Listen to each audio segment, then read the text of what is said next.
Carl sighed as he saw the expectant looks on the other immortals' faces and brought out a few more peerless grade items that weren't geared toward warriors. Fine, but only because I'm weak to puppy eyes. The immortals laughed at his reluctance. They knew that he was only putting on an act, as he was going to make an obscene amount of money from these items. Even if he was reluctant to sell them all today, he was still going to making money on them.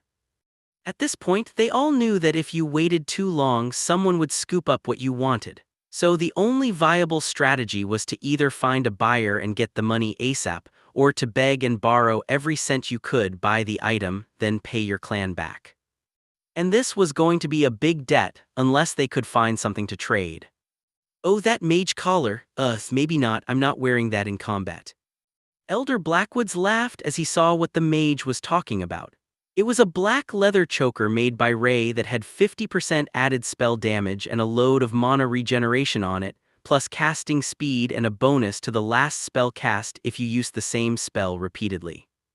It was truly worthy of being a peerless grade item. But it was also a thick black choker with a silver spiderweb pattern around the outside and a large ring at the front to attach a leash or name tag. One of the other mages looked at it, then shrugged. I think it's cute. I wonder if the shop sells a dress that goes with it. Her friend laughed. Oh, they do. They definitely do. Didn't you hear him say it's run by a spider priestess? A spider? She's an assassin type, not a priestess. Oh, then not only will she have the dress, she will have it in exactly your size, even before the system fits it to you. The Darklight host mage frowned, and Carl saw a tear roll down her cheek as a notice appeared in his interface. Inter-branch transfer, 1,000 clan credits transferred for the purchase of item regenerative choker of recursive casting. Carl patted her on the shoulder and handed over the item. You have my sympathy on your savings account. It's worse, I borrowed a lot of that money from my mom. The mage's friends laughed. Oh, you're in for it now. She will put you to work if you can't repay that by the end of the month. That woman is a slave driver. Now, I need to go get myself a new dress before I lose my nerve and start thinking about how much I'll need for the payments on the debt. See you all soon, she announced, then ran out toward Ray's shop, tracking her friend's location. The first Lycan girl was already half buried in clothing as the golems modeled dresses and armor combinations for her. They had a very limited amount of time before their own branch called them home. They had indulged the group by letting them go check out the new store, but they wouldn't leave them unattended forever, especially on a world where the Darklight host didn't have a strong presence. The others were busy picking through the epic grade items, things that they could actually afford without borrowing from friends and family. Well, family, as their whole friend group was here and about to be broke. All right, we will take these. Will the guild shop be open regular hours in the future? We might have some craftsmen willing to come trade furniture and other crafted goods for gear. Carl nodded. It will be staffed by the priestesses when none of the guild members are available, but we should have staff here almost all the time. We use the other floors for crafting and sleeping, so there are always at least a few people awake in the building, even if they're not normally store staff. Oh, that is perfect. All right, we should go find our friends and get back home. Good luck, branch leader. The immortals rushed out of the room, and the other guests smiled at their enthusiasm. You know, that woman is at least as old as I am going by her aura, but she still hasn't lost that youthful vigor. Perhaps I have been looking at things the wrong way. Gaining a bit of power shouldn't require gaining the dignity that an elder is supposed to show. Carl laughed at the warrior. She's a forest dragon. Oh, good point. Yeah, there is no changing that. They're permanently optimistic. If you see a forest dragon looking sullen, you should probably buy extra life insurance. One of the other customers frowned. How do you even know that she's a forest dragon? That's not in the display and you clearly just met her. Carl tapped the side of his head. I can see the difference, it's a passive skill. Soul Sight made it fairly easy to tell species apart, but he could also smell the distinctive notes that were forest dragon. If he needed, Carl could get additional information about guild members when he inspected them. Not that he bothered with the customers. Knowing all about them wasn't a priority, and half the time the information that it gave you was just more confusing than the question you were trying to answer. For example, the system listed both his name and his species as Carl. So, there were issues with looking up people who had particularly unique advancement progress. Most of the others appeared normal, thought the amount of information that the system shared tended to vary without any real guidelines. Perhaps it was personal preference, automatically hiding what people didn't want to share. I can see their measurements, Ray informed him helpfully. Oh, perhaps it was skill-based? Ray was more attuned to the physical dimensions of people so she could make them clothing, so she could accurately determine the size of people. And that was a fact that Dana was not happy about. Having Ray know every time that your measurements changed by a centimeter was annoying but not the end of the world for Dana. She was plenty active and rarely changed weight. Still, it was a sensitive topic, and she knew that the spider compared everyone that she met in a dozen different ways, from how they would look in different outfits to what sort of flavor their blood might have. The shops were beginning to slow for the evening, but Carl did notice that everything was staying open, as they had enough customers to justify being open all night. The guests who had come to the new home for the recruitment event had heard of the outpost here, and many decided to come see what was going on, or to find a room here instead of camping out in the new home's outskirts. The town wasn't really set up for guests yet, but there were some empty houses. Unfortunately, there was nobody present who could tell them which ones those were, so they would still end up camping on the edge of town if they stayed here. However, the two towns were actually hundreds of kilometers apart, more than enough to put them out of the way of potential rivals, while the portal allowed them to easily return to the new home merchant clan's home city, where the recruitment event would be taking place. It was a bit of a loss not being in the area to scout, but avoiding the crowding was an advantage that was difficult to quantify.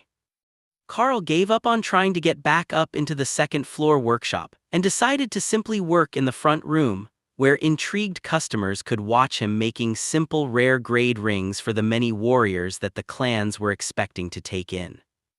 It was a convenient option as any combat class could use the rings even if it wasn't quite perfect for them. Even tank-type druids could use the warrior rings, so they made a great recruitment option. You know, I never get tired of watching you do that, but I should go set up camp somewhere on the edge of town. One of the men sighed. I'm sorry that we don't have more setup for guests. We're just getting set up and our guild is still in the process of moving into their new homes, so we haven't even started setting up guest hostels, lodging, or hotels of any sort, Carl apologized. No worries, half the clans are too paranoid to do it or to stay in one if it was offered. For an event like this, everyone is worried about being spied on. Getting a bit of advance information on prospects is vital to the process, and stealing a top recruit from one of your rivals is a huge victory. That's most of what you're making here, by the way. The bribes that will let people steal recruits from each other. Carl laughed. Well, if they all buy their bribes from us, then it's a win, no matter who finally ends up with the recruit, isn't it? The immortals watching him work all laughed. At the rate that he was going, the Darklight host was going to be the biggest winners of this year's recruitment event, and they weren't even intending to attend. If they did, and they managed to steal a few talented craftsmen, as well as all that they were making from their shop, they would likely outshine the new home merchant clan who was hosting the event. The two were clearly affiliated, as Carl was listed as a member of both factions, but the Darklight host was the crafting branch. The sun came up, and many of the crafters retired for a few hours before the morning rush, slowing the process of making the custom items. The demand level had also dropped, as people didn't want to wander a strange town in the middle of the night, so it worked out well. Carl didn't have high hopes for what was going to happen once everyone had finished breakfast and was ready to start putting their all into getting new members. Either they were going to get a flood of customers that were desperate to get their hands on the good stuff immediately so that they could close a deal, or the entire compound was going to be empty, and everyone was going to crash out hard, sleeping the entire day away in the spare rooms closest to the workshop. That second one was bound to happen eventually, but usually immortals could push themselves for days or weeks at a time without sleep. The room slowly emptied as the sun came up, and Carl could hear the business at the bakery, coffee shop, and diner all picking up. Mostly with immortals who had been hanging around the guild house all night, but also with fresh visitors from the clan compound, and the Lycan pack themselves, who were in need of something quick before they went to work. The cooks had something made in the guild house kitchen. Carl could smell it. But those who weren't staying here and weren't working here were avoiding the place this morning, so they didn't get mistaken for one of the craftsmen and badgered to make items they had no ability to help with. And even staying away didn't always help. not when there were immortals who couldn't tell lichens apart. To some of them, a petite lichen girl with black fur was the same one they had seen earlier in the shop, and they were unwilling to accept that this one was a pastry chef, not the same person they had seen 6 hours earlier. You know, half the reputation of the lichens as being stubborn is likely due to that, Opal joked as she listened to the barista explaining to the third person this morning that they had not just seen her across town. Elder Blackwoods laughed. They're not even wearing the same outfit. I don't know how much more we can do. I would say to put name tags on them, but those are already available and nobody reads them. We could open a salon, perhaps some fur dye, Opal offered. The ancient lichen shuddered in horror. No, I don't think that would be the best option. I suspect that some of the young ones might disagree with me though, but the thought of dyeing my fur is just wrong. While Carl was busy in the shop, the tiny world was going crazy with productivity. The bunnies were ramping up their need to be helpful now that they were settled into their new homes, and the dragon priestesses at the orphanage had proven incredibly competent, leaving nothing that actually needed to be done. So the bunnies were only doing things for each other at first, but they were all too eager to please and they ran out of things to do much too fast. So they had started just following people around looking for things to do, until Tessa had realized the issue that was. All right, everyone gather around, I have made up a work rotation, she declared. That brought bunnies running from every direction. Finally, someone had concrete directions for them. They had been given spectacular new classes and skills, but they had been left unattended to figure them out, and that was not a bunny's strong point. Those of you with trade skills, you will join teams working on your trade skill from 8 until noon. Then you have 2 hours for lunch and to clean your personal dens. Following that, you will report back to the training grounds to work on your class skills. For some of you, that means going back to your trade skill areas, and that is fine. The chefs have multiple meals a day to prepare anyhow, and the gardener class bunnies can move to another field. For those of you without trade skills, I have come up with a work roster based on what we're short of. Most of you will be with the dragons, working in the fields of alchemical resources. They require greater attention than the food crops, and the pros can tell you what to do. I will post it on the bulletin board today and update it as needed, so check it every morning. There were audible sighs of relief as someone took charge of their lives again. Tessa knew that the bunnies were intelligent and motivated sorts, but they had generations of strict obedience bred into them. The ones who misbehaved had long since been culled by their masters, so what was left was a docile population who were used to simply doing what they were told. It had gotten to the point that they actually began to stress out if you didn't give them orders. So, she would send the combat-capable bunnies through the training tower once a day, giving them purpose aligned with their class, then send them out to do random tasks so that they didn't feel like they were slacking. When the bunnies were stressed, the whole tiny world felt unbalanced, as if permitting a bunny to suffer was against the rules of the world, even if it was something as mundane as letting them get bored. While Tessa knew that chaos reigned in Carl's team, with Thor being the only order-aligned teammate, she was a naturally ordered person who followed the god of war. War had rules. War was controlled chaos. Not quite order-aligned, but structured in a way that was certainly not chaotic. Strangely, setting the bunnies on their morning tasks was actually helping Tessa understand something about the nature of the fundamental rules. In a way, the bunnies were like the logistics staff of an army. They did their jobs behind the scenes and kept everything running. It wasn't glamorous work and generally far less dangerous than the warriors on the front lines. There would be no glorious charges nor epic duels between the logistics staff and enemy champions. But they were the backbone of the war effort.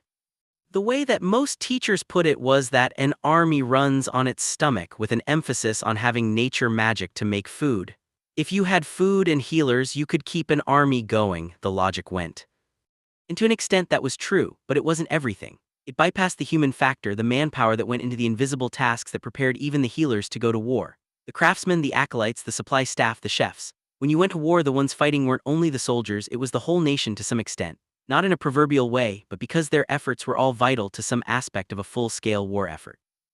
As she marshaled the bunnies to battle against the great enemy of boredom, Tessa smiled at the memory of doing exactly this on a smaller scale when Lotus got bored during their time at the seminary academy. The long-eared assistants were all sent off to their daily tasks, and Tessa was about to go check on her eggs when she felt something shift inside her. At first, she thought that it might be an injury of some sort, and then a brief but horrifying thought that she might be pregnant again. But then the imbalance began to shift to a growing sense of power, and Tessa realized that her last revelation was enough to trigger tribulation. She had gained enough understanding of the fundamental rule of war to fill in the last gaps that training and experience hadn't covered, and now she was going to advance. Whether she was ready or not.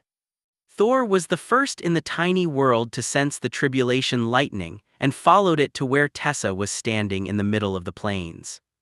That was their designated spot for tribulations. It was out of the way, didn't raise huge winds that damaged crops, and didn't get lightning in the lake that killed the fish. That mistake had been made once, and it had taken far too much effort to save the aquatic population. So, no matter what your element was, you either went to the back mountain or the plains. You could fly over them if that made you happy, or dig a hole and sit in it, even fill a pool with water but no tribulation at the lake.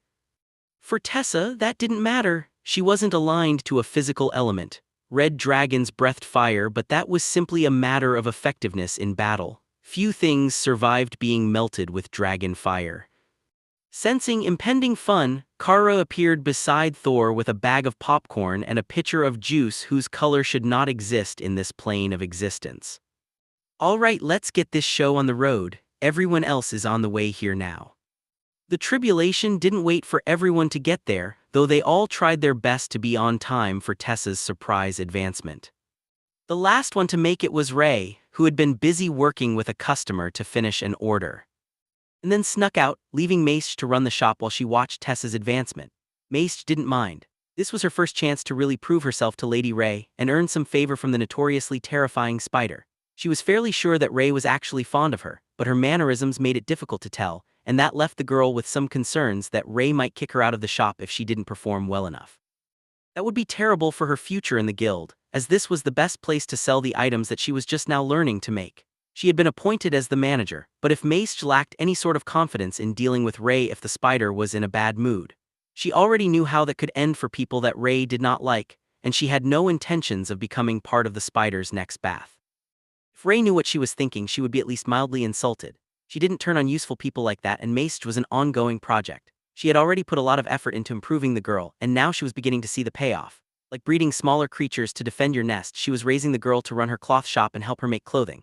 It was a win for everyone, and the better that Mace did for herself, the better that she would do in defending Ray's shop. Getting impatient now or sending her away would be counterproductive. Only once Mace was fully grown into her powers and Ray was ready to move on to a new shop would she be prepared to stop keeping the girl at her side. Until then, there wasn't much that would stop her from guiding Mace toward a greater future. The first bolt of tribulation lightning hit just before Ray arrived, a massive disturbance that shook the ground and startled every creature living in the tiny world. Unlike the other advancements that had happened here, the ones for the lizard folk and the demons, this one was particularly violent, and the individual strikes appeared to be even more intense than usual. Then, Ray settled in with the crowd and the second strike slammed into the barrier that Tessa had put up around herself. The divine power and the tribulation lightning seemed to merge for a second in an impossible combination of gold and blue. Then, the barrier stabilized and a third strike, this one made of a half-dozen smaller bolts of lightning converging over her head, pounded into her barrier. Tessa remained perfectly focused as the wrath of the tribulation lightning increased and Thor silently cheered her on. The fourth strike was the same as the third, only more intense, and the fifth was strong enough that even Thor began to feel the intensity of the lightning. The sixth strike shattered every barrier that Tessa had put up, and Carl saw smoke coming from the red scales on her body as the warbeast transformation tanked the worst of the damage. Hurriedly, she put the barriers back up, just in time for the seventh volley of lightning to crash into her, scorching her robes and exposing large patches of scaled skin. For the eighth volley, her barriers were shaky, as she had mostly exhausted her mana storage during the earlier strikes. The barriers shattered immediately and Tessa was slammed to the ground, her scales charred and smoking, but already regenerating as she gritted her teeth and focused on gathering as much mana as possible for what was bound to be the strongest strike of them all. Dana watched in horror at the fury of the tribulation, so much worse than what she had undergone, as if the god of war was personally testing his disciple to see if she truly was worthy. The final set of barriers was better than the 8th set had been, but it was far from being enough to take the full force of the tribulation. The final volley did not come as a single strike, but as 9 simultaneous bolts of lightning crashing into Tessa from different angles, shattering every scale on her body and leaving the ground under her a shining black volcanic rock. It was marked with hand, knee, and footprints from where she had been braced, visible after the impact, as her body was tossed to the side. The tribulation faded and Thor rushed over to his wife as Lotus, Leo, and Tian all cast healing spells at the same time. You couldn't heal someone in the middle of the tribulation without causing even more issues, but you could start the moment that it ended. Her body was visibly mending under the combined efforts of her friends, and Tessa's power was steadily growing as her flesh knit back together and her scales regrew. Slowly, she rolled over and gave the group a V for victory gesture, before passing out. Thor chuckled as he picked up his wife and draped a blanket over her. Well, that's one more immortal for the group. Now we're down to just a few of the ladies. I know you can't be far behind, especially Lotus with that immortal bear bonded to you. Lotus nodded. It will be soon, and then we will have a full team again. Well, assuming that Ophelia is right behind me. The werebear laughed and swatted her girlfriend on the backside. What makes you think that I'm going to be slower than you to reach immortality? I have motivation and fluff on my side. Lotus stated it as if it were an unquestioned fact that being in the presence of Fluff was good for her advancement, and not a distraction that kept her from getting things done. Perhaps it was when the Fluff started making demands. With Tessa recovering from tribulation and the air in the tiny world still crackling with power, the young dragons began their day, learning all about the essentials of power and the world. The tribulation of Tessa was a reminder to them that you had to work hard to earn the power that you were born to wield, and that there was no slacking allowed if you wanted to reach the highest peaks. Of course, most of the dragons didn't know that they would never have to undergo the tribulation. They were born in a world with immortal energy. It had become part of them before they hatched, and as such, they were already considered to be immortal rank beings in some minuscule way. It wouldn't be a fast process for them to get up to the actual power level associated with the immortal realm, especially given the slow growth rate of dragons. But they would get there. Nobody left the space until Tessa woke up, nearly an hour later, fully healed but exhausted. Good morning, sunshine. Welcome to immortality. We have snacks, Carl greeted her as the war priestess woke up. That's the first thing that you thought that I should hear once I woke up as an immortal. Carl laughed. Yep, that's the first thing that will welcome you into the rest of your never-ending life. It was that, or have Thor sing you a song about hatchlings. Thor gasped in realization that such a song had actually been an option. If he had thought of it, he would have done it. Tessa smiled as she saw the series of expressions cross Thor's face and then patted him on the shoulder. Don't worry about it, after all that I could actually use something to eat. I am starving. Lotus laughed and made a grand gesture to call the bunnies in. Fortunately for you, I am your friend and I always have food ready. Now we feast and celebrate. Ladies, bring anyone else who would like to join the festivities over to the main room of the house and we will be there shortly. Tessa just needs the first round of snacks to get enough energy to get down the stairs without Thor carrying her.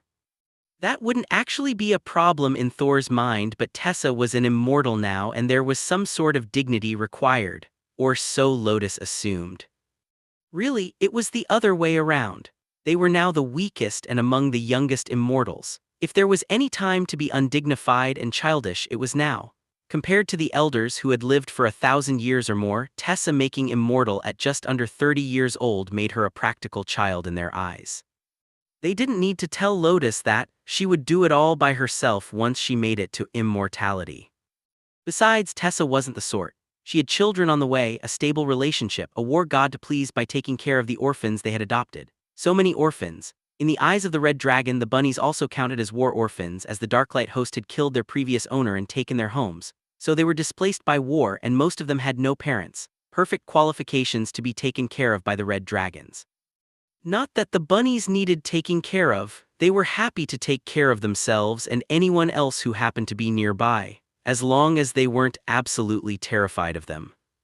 That pretty much ruled out the lichens and a few other predator-type species.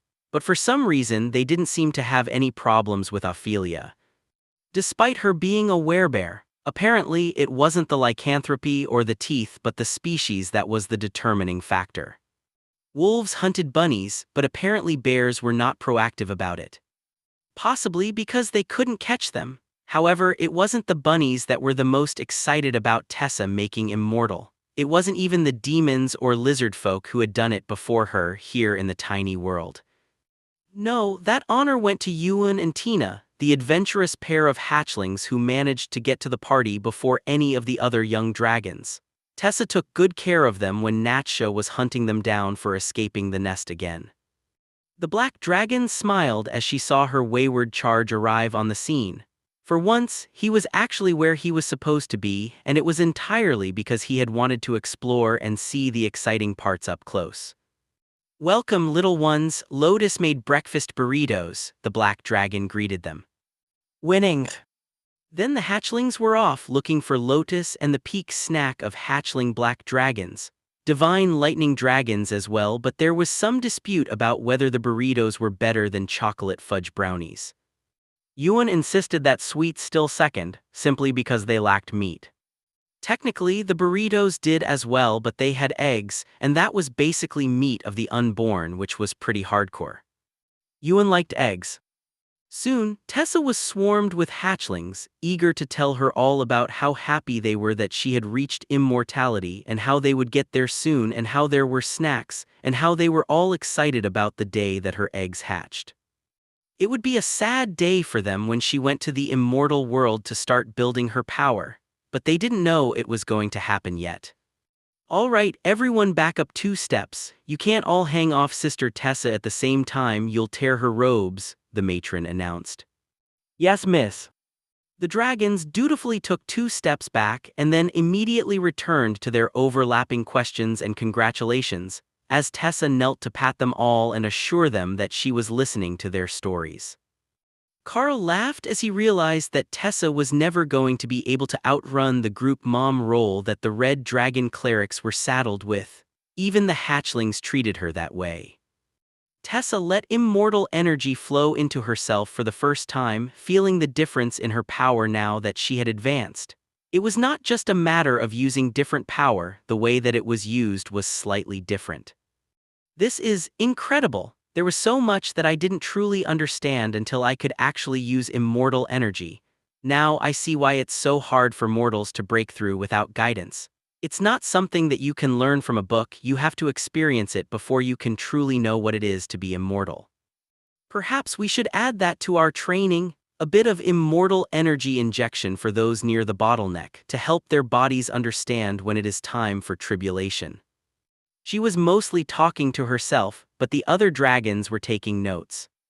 They were all still mortals, and while they were gaining power quickly, they were still behind Tessa and the others. So this knowledge would be useful for them, not just in theory for their charges but personally for when they eventually managed to ascend. Being pure dragons, they would eventually. They lived long enough that it was basically inevitable in these circumstances. Every bit of knowledge that they could get before they ascended would make the process easier and help keep them ahead of the hatchlings, who would grow into proper immortals simply by virtue of having been born in the tiny world. It was an unfair advantage. Well, it looks like the Darklight host did get an immortal recruit during this event, even if we didn't find her at the New Home Merchant Clan's compound, Dana joked as Tessa was continually swarmed by the hatchlings. "It seems so. I guess we should throw a party, perhaps make her a welcoming gift. That seems to be the tradition among the clans during the recruitment," Carl agreed. "What would I even need? I mean, there is plenty of immortal rank gear available, we're not short on that," Tessa joked. That's just a given, everyone in the guild gets the good gear. No, we need to come up with something special. If you were going to move into the guild house in the immortal world, I would offer to make you your own custom room, but I suspect that you'll be remaining here to be closer to the little ones. That won't work, but there has to be something.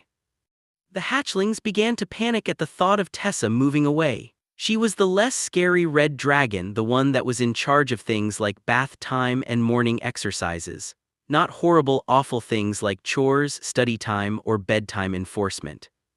They had completely forgotten that they used to hate bath time until Tessa made it fun for them, and not just the water element dragons who had to be dried before bed. They blamed that on the bedtime people, not Tessa though. In theory, they could just sleep wet. There wasn't really a health issue with it for the water dragons. However, they did tend to make a gigantic mess if they were allowed to sleep in the water. So sleeping dry was part of their training to get along with others. You know, we could make her something special, something that would please her god. What about a mobile armory and training space? Dana suggested. That's brilliant. Keeping a stock of weapons on hand will always please the war god, and a training ground is exceptionally useful for the orphans. Plus, it's a good place for Tessa to relax when she is off shift, Carl agreed. If he was going to do this, he would do it right. He would make the core of the space with the help of the Amulet of Destruction to bring it to one sub-rank higher than himself, making it a mid-ascended rank immortal space. Then, he would use Breath of the World to improve the quality by one rank, which should make it peerless. With that level of quality, even if Tessa wanted to train the dragons, she could do it for quite some time without fear of damaging anything inside the space. As long as the item was bonded to her, training inside it wouldn't damage anything. Much like activating skills through your own weapon didn't damage the weapon unless they were far too powerful for it to handle. So she could use it herself very nearly forever. By the time that she was powerful enough that an ascended immortal training ground was no more use to her, there would be no problem getting her a better one. And then, she could pass that one down to the next generation. As he planned the runes for the new item, Carl briefly wondered how many heirlooms there were floating around the immortal realms that had exactly that story. A cool thing that someone had custom-made centuries ago, and now it was passed down from generation to generation because items on that level didn't simply wear out. Unless someone died with them in their inventory, they would last very literally forever. While Carl worked, the others got busy arranging the advancement party for Tessa. Everyone in the tiny world was already here, and they were already cooking, so there wasn't actually much to do. Just decide what sort of music suited the occasion and try to keep the dragon whelps from drowning as they all tested out Ewan's theories on diving techniques. The water dragons had informed them all that you could actually use your wings to swim in the water, like you used them to fly through air. But there was still much discussion about the best ways to get yourself into the water.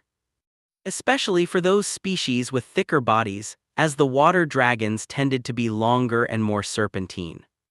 "Miss Tessa, come swim with us," someone called, speaking Draconic. "All right, pool party it is, everyone switch to your swimsuits." Carl ignored the call to go swimming for a solid 3 seconds before the thought of Dana in a swimsuit put the task of finishing the gift on the low priority list. He could deliver it tomorrow, he had time. He swapped outfits to a pair of knee-length swim shorts that Ray had made for him, and shook his head in dismay as he saw the chaos in the lake. Everyone who wasn't actively cooking or eating was in the water, and the hatchlings were dive-bombing the lake, terrorizing the fish. They weren't hunting them right now, the food was already sorted for the evening, but they did love to dive at them. "Mr. Carl, will you dive with us?" Ewan asked. Carl laughed and transformed into demon crow form, then raced into the air and dive-bombed the lake, gliding smoothly under the surface to come up next to Dana, where he transformed back. The little dragons cheered, and Carl wrapped his arms around his wife. "That was too cool, I need to learn to do that. If you kept your eyes open, you know where you're going." "But then I'd get water in them." Dana laughed as the dragons argued, "See what you've started, now poor Tessa will never get them out of the water."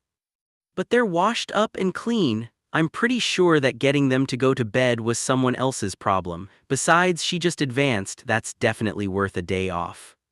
The other dragons nodded. That's the tradition in the church. If you advance, you get the rest of the day and the whole next day off.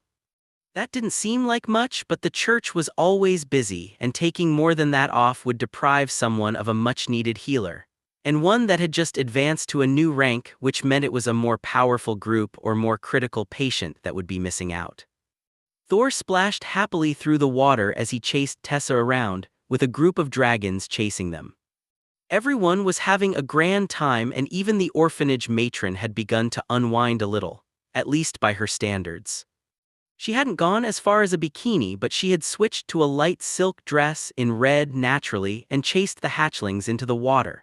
By her standards, that was positively frolicking, even if she was still doing her best to keep the little dragons from getting injured or running off too far from the group. A huge splash followed by giggling informed Carl that Tifa had found a new swimming technique. She could enter her space and then appear in the air near Lotus to cannonball into the water despite not being able to fly. She was gaining a new appreciation for the joys of playing in the water and learning a bit more about why the dragons thought this was such a great place. Simply walking in was no fun at all, you just got wet and then had to swim. The first signs that the food was ready brought Thor and Tessa out of the water, and the former Sero brought her a large blanket where he had set up a proper picnic. Thor always one that put great effort into romance, and he had planned this well in advance, expecting that Tessa would make immortality sooner or later. Carl followed his lead and picked up Dana to bring her to the beach for dinner. Following Thor's lead and hopping for romance, Dana joked as Carl set her on his lap when he sat down. Thor has all the moves, but I suspect that he's going to find a reason to slip away with Tessa as soon as they've finished eating. And you're not going to follow his lead. I'm not sure that we should wait that long. Most of the kids are already exhausted, and it's a good time to retire to our room for a bit. The guild store can run itself for a bit. If it gets out of hand, I will send the watchers down to take care of it.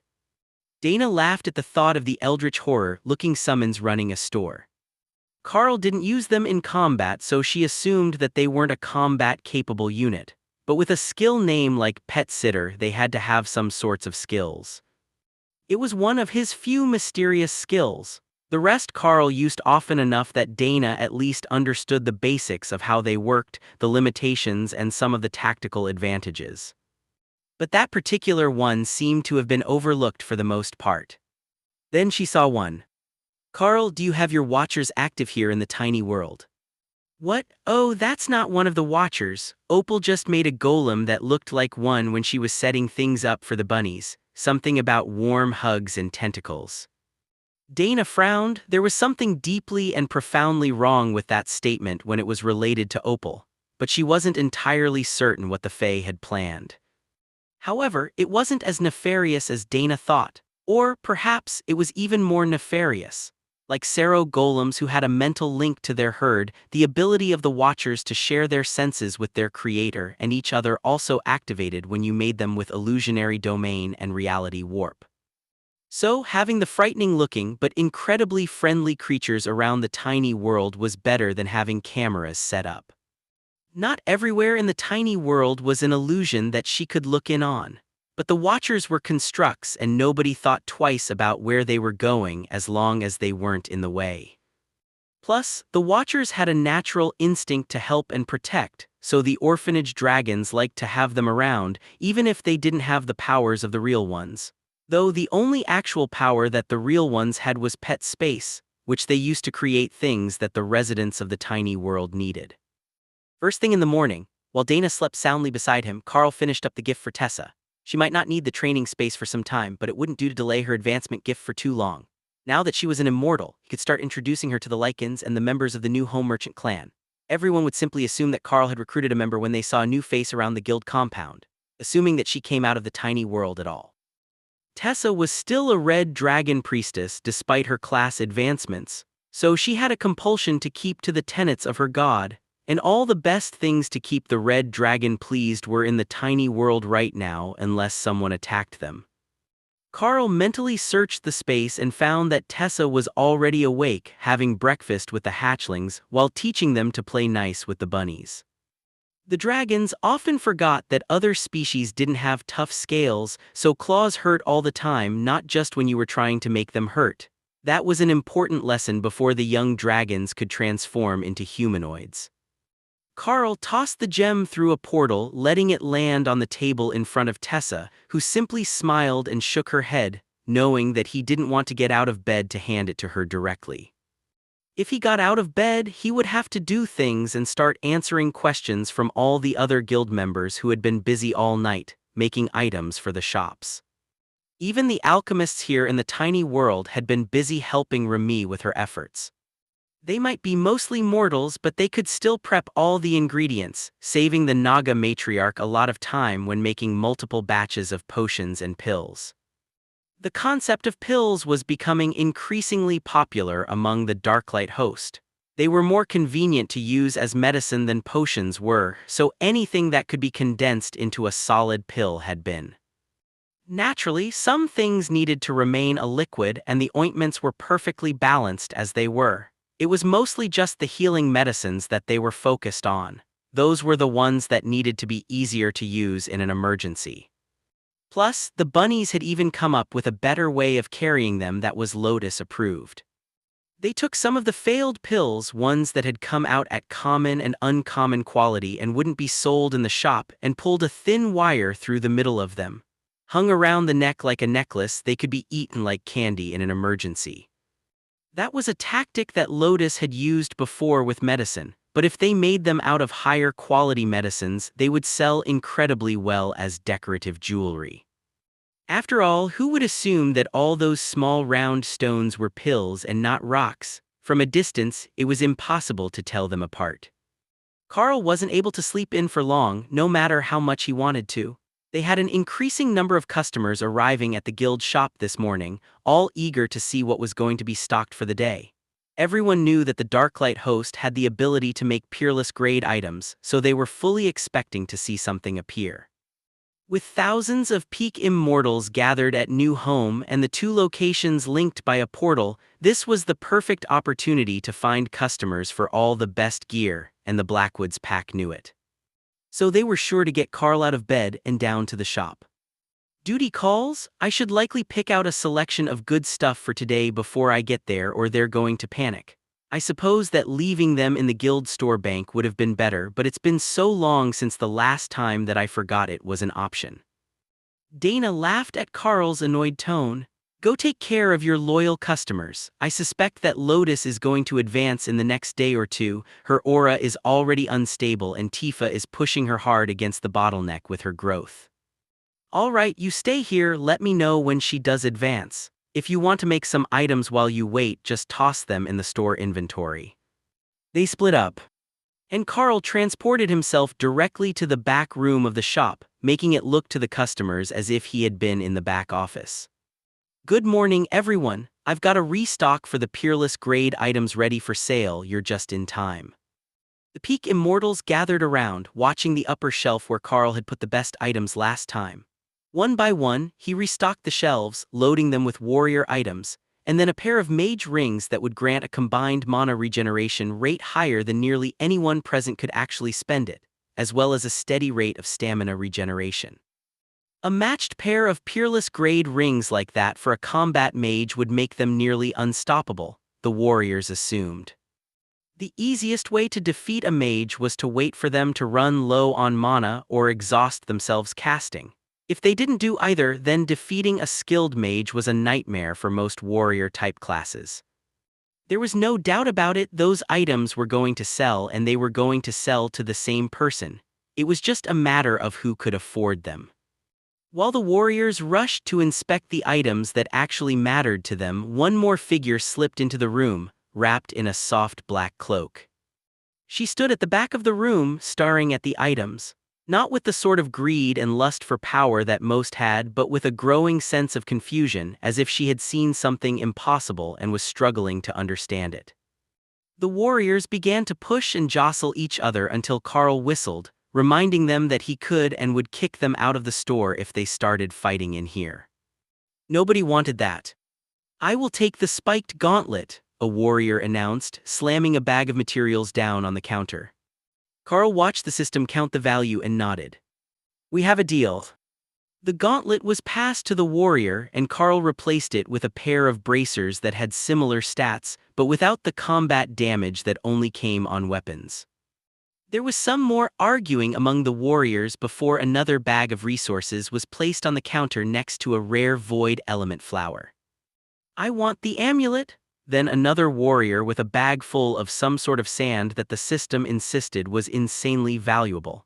I will take the strength ring with the highest skill damage and the one with the attack speed.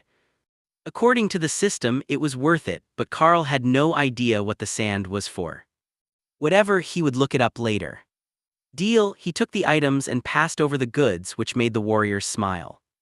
The Darklight host really will take anything on trade. Who would have thought that they would have a use for underworld sand? Oh, that's what it was. That was insanely valuable for death element creatures, like the pair of black dragons in the tiny world. They could use it as a resource to help their power grow more quickly, as if they were in the divine plane next to their goddess. The thing was, while it was super valuable in theory, it was only valuable to certain people. Carl had just put the sand away when a slender figure pushed through the crowd. I would like to buy a ½ kilogram of that underworld sand from you.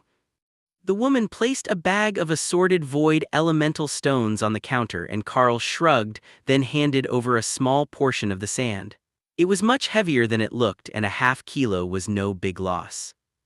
The necromancer smiled as she put the valuable resource in her inventory. If she had known that someone had underworld sand, she would have traded for it directly. But she had never thought that one of these brutish louts would have something so useful to a practitioner of the undead arts. Ray examined the item that Carl had just stored, and then grabbed a small portion of it for her space. It had a lovely ambience. She wasn't technically a death element creature, and her fundamental rules were not directly death element, being pain and blood, but it was still close enough to the aura of the spider goddess that it made her space more comfortable. Carl replaced the items, and the warriors took a moment to examine the new offerings. That gave the black-robed woman in the back a chance to slide to the front. Before I make a purchase, I would like to know, do you know if there is a beast master in your guild, a tengu with your same name? Carl examined the woman and found that she had her name and information hidden, whether by a skill or by an item he didn't know, but what he did know is that he knew that face. The last time he saw it, she was a small girl, but she was a grown woman now, or dragon. I know who you are looking for, Supreme Lady Rue of Gathuzin. The woman smiled. It seems that you do. I want those 2 rings, and then we simply must speak. I have many questions about what might have happened to that beast master. As she finished speaking, Kara walked out of the kitchen in cargo pants and a tank top, holding a breakfast burrito in both hands. She walked up to Rue, handed the confused dragon a burrito, and then vanished into the tiny world to get more cupcakes. She was going to need them today, she had a feeling about it. It was, have a seat in the back and I will bring you the items as soon as I finish with these other customers. Rue nodded and followed his directions into the back room, already beginning to suspect that things were not what they appeared to be here in the Darklight Host Guild house. For one, it had been over 10,000 years, but that Carl was a void immortal with a very young life force. He was also not a beast master of any sort. He had a pet sitter class which was similar but not directly related. The appearance of Kara was what gave it away. Either the real Carl was here or they might be related. It wasn't unheard of to name your children after yourself, and the system didn't tag them as junior, so this might be her ancient mentor's descendant. She sat down in the meeting room and then snapped her attention to the corner of the room when a tentacle-faced monstrosity appeared with a tray of snacks. "Are you an ancient?" she asked, utterly baffled by the creature's appearance. "I am modeled after them, miss. I am a summoned construct known as a lesser watcher. I have refreshments for you."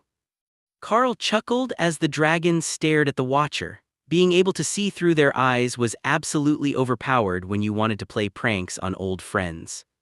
"So you must be part of the pet sitter class skills, right? What sort of abilities do you have?"